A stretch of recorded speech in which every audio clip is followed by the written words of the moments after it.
Hello and welcome to Threefold Herbal Healing. I'm Herbalist Leo. I help people who feel sick and tired of being sick and tired, or rather, people who live with chronic conditions, grow their health from the roots up.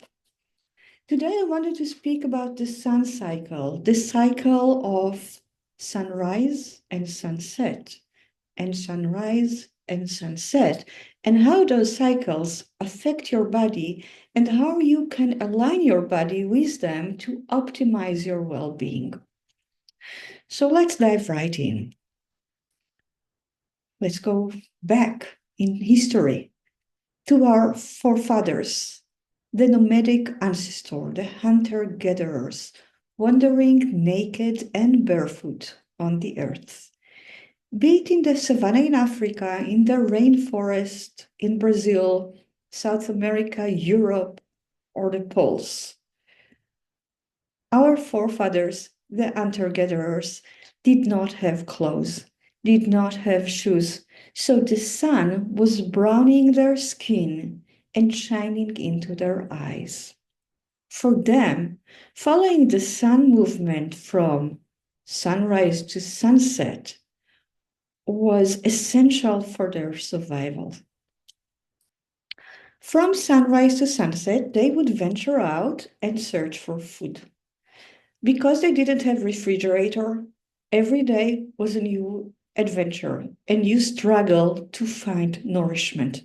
So looking for food, be it roots, fruits, leaves, or hunting, was a full-time job, and it was done outdoors under the rays of the sun.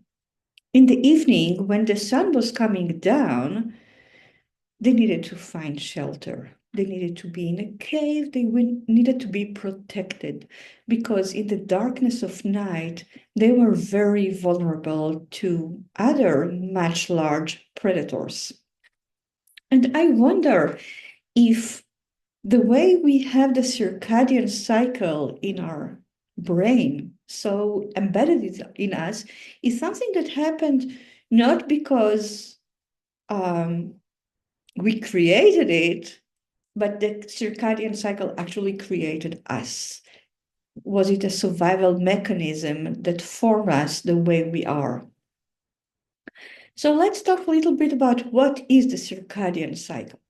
The word circadians come from the Latin word circa diem, which means about a day or about 24 hours. The circadian cycle is your inner beat.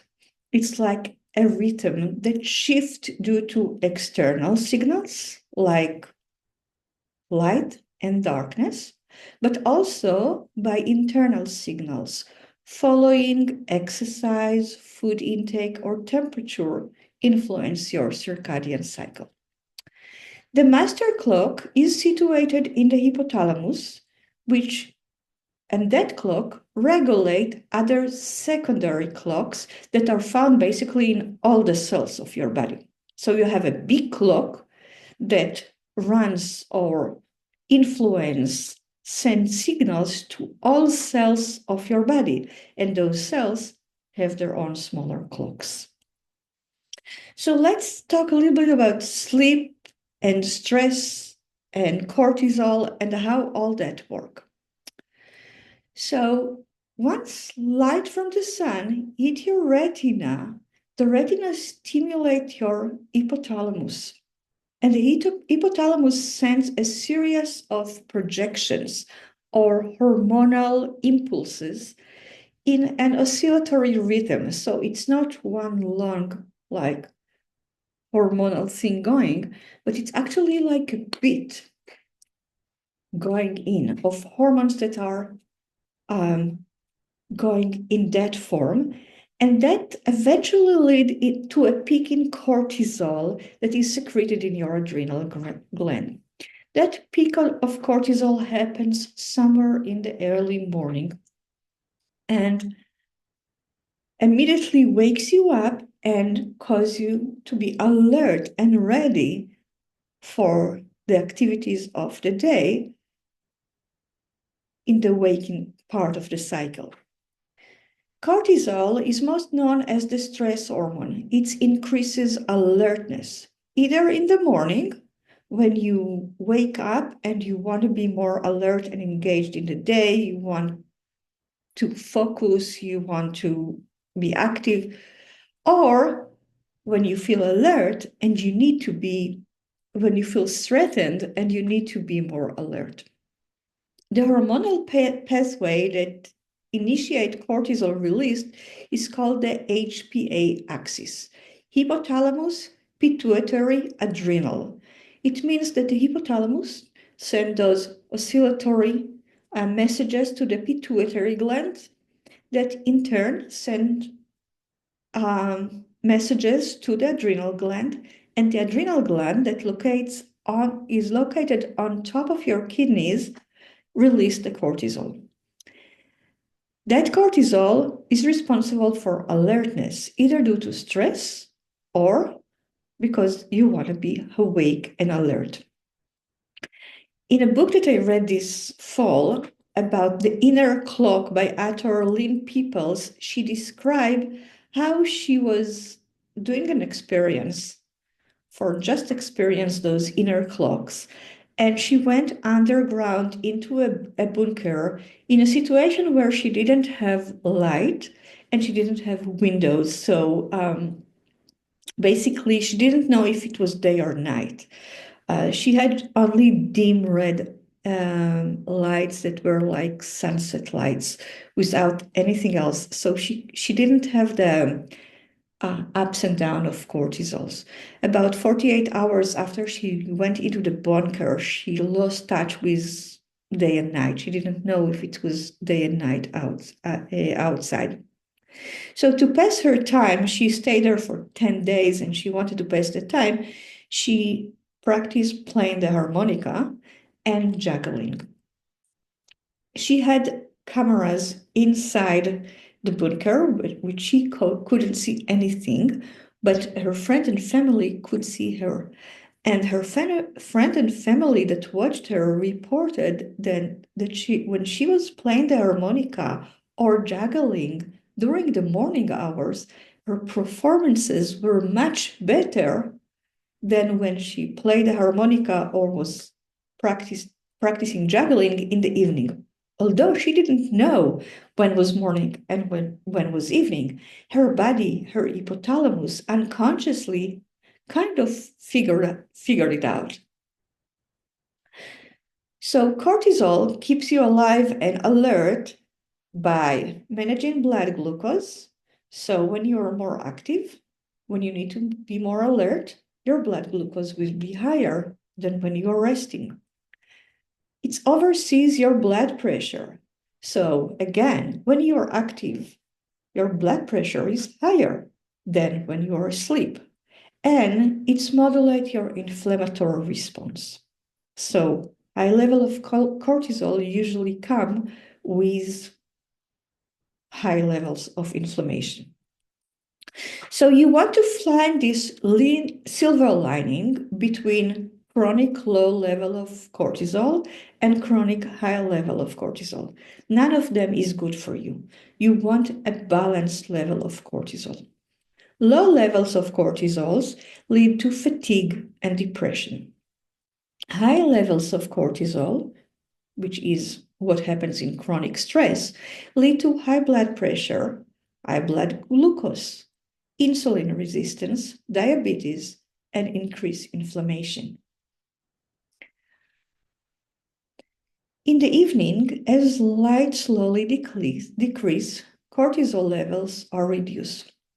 Cortisol and melatonin work in a seesaw pattern, which means that when cortisol is high, melatonin is low. In the evening, it starts actually already in the afternoon.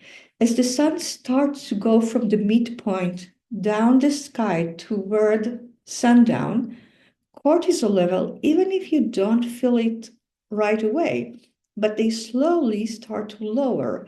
And as they start to lower, melatonin start to increase. Until melatonin reach a certain point, usually after sunset, where you actually fall asleep.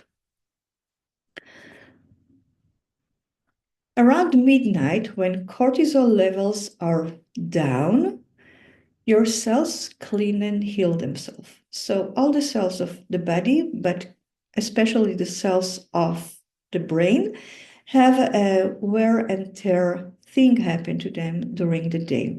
You produce energy, and like with a stove that you put in logs, after they are burned, there is ashes. So there is metabolic state waste in your cells. We call it oxidative stress, that need to be clean. And during the night, they are clean. That is especially true for the brain, the nervous system, because all day the nervous system is, you can't stop thinking. Try it. I could never succeed truly reaching this state of empty mind.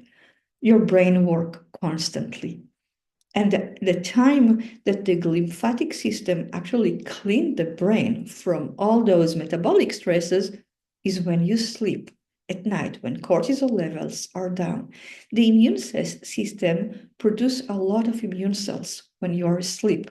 There is tissue repaired and rebuilt. All those things happen when cortisol levels are down. So you want to allow your body this time during the circadian rhyme to have lower cortisol levels. Allostasis is a term that we use to describe the process through which the body maintains stable cortisol levels. Chronically high cortisol increases blood glucose and blood pressure and decreases immune function. 100% of the clients that I meet struggle with stress. Stress is either one of the root cause of their condition or a result of their illness. So I'll give you just a very simple example. Some of my clients have a hard time sleeping. It could be that not sleeping enough cause brain inflammation and put them in a lot of stress. On the other hand, if they are stressed all the time, it might cause insomnia at night. Another example is pain. Pain is very stressful, obviously, but stress can lead to pain too. Now, when chronic stress becomes your default condition, when you are stressed all the time, it can lead to an overactive HPA, hypothalamus, pituitary, adrenal axis activity. So you have overactive, which basically means you have trained your brain to see threats everywhere. It's this little paranoia thing. It is like the crying wolf story, where you see threat, you're stressed all the time, and when you actually have a reason to be alert, you don't see it because everything is so stressful. Cortisol production can also become dysregulated. It can have peaks and dips that are not appropriate to the time of day or to the situation.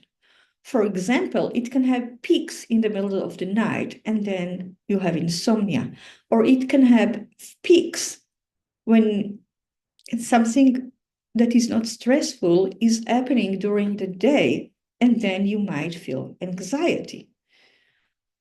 When cortisol receptors are exposed to constant high cortisol level, they may reduce the number of cortisol receptors. What does it mean? That you have less receptors to receive those hormones in order to not have too much stress, too much anxiety. This is a protective mechanism of the nervous system.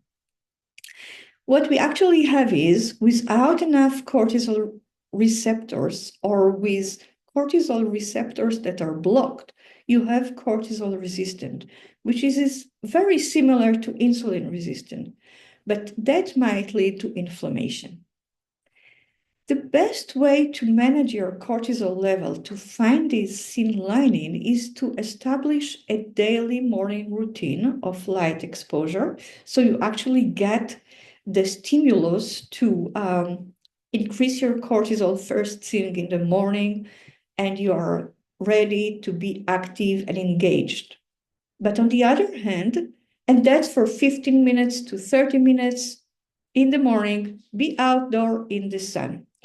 Other strategies to regulate your stress and cortisol levels are to take care of yourself, because stress is not just the overwhelm that come with problem with your boss, overwhelming work, financial problem, other things that are stressing you. Stress has to do with not eating well, having nutrient deficiencies, not drinking enough, not having enough community, not having a meaningful or spiritual meaning,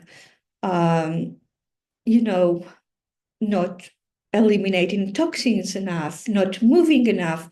So you want to take care of yourself, because stress starts not with outside, it starts with the way you take care of yourself. I hope it was helpful. I love it that we are so connected to the sun. I just love it. I hope you do too. Let me know if you have any question or you want to comment. I encourage comments and questions. So drop them in the comments below, and I'll see you next week. Bye.